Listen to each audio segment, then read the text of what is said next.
Good morning. Today we're going to talk about hearing safety.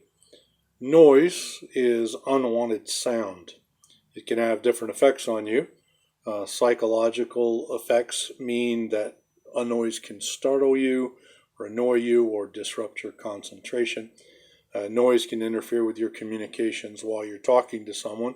As a consequence, it interferes with your job performance and with your safety. Physiological effects means that you can lose your hearing. Noise can cause pain and even nausea if the exposure is severe enough. Ear protectors, in effect, reduce noise levels at the inner ear.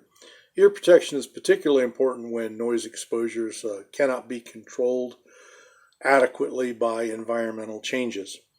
Ear protectors may be either ear plugs or ear muffs. Many times, workers resist wearing hearing protection more than any other type of personal equipment. One of the most common reasons they give is that they don't think they really need it. But hearing loss is so gradual, even in intense exposures, that by the time you realize that you can't hear as well as you used to, the damage has been done and cannot be reversed.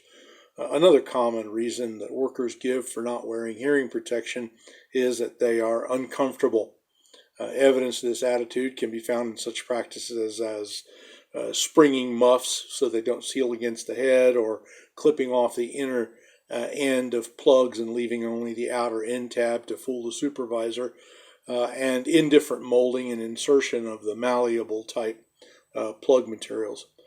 Good protection depends on a good seal between the surface of the skin and the surface of the ear protector. A very small leak can destroy the effectiveness of the protection. Protectors do have a tendency to work loose as a result of talking or chewing or other things, and they must be reseated from time to time during the workday. Some initial discomfort is sometimes experienced when you're trying to obtain a good seal. There won't be any adverse reaction to the result of the use of ear protectors if they're kept reasonably clean. Earplugs should be made of soft material such as neoprene. Hard fixed material can injure the canal. Skin irritations, injured eardrums, or other harmful reactions are exceedingly rare. A properly designed, well-fitted, and clear ear protector will cause no more difficulty really than a good pair of safety glasses. The use of ear protection will not make it more difficult to understand speech or to hear warning signals when they're worn in a noisy environment. Most of the available ear protectors, when correctly fitted, provide about the same amount of protection. The best ear protector, therefore, is the one that you can wear properly. There are three factors which I would like for you to consider to determine the level of noise. Number one, if it's necessary for you to speak in a very loud voice or shout directly into the ear of a person in order to be understood, it's likely that the exposure limit for the noise is being exceeded. Number two, if you've heard noises and ringing noises in your ears at the end of the workday, you're being exposed to too much noise.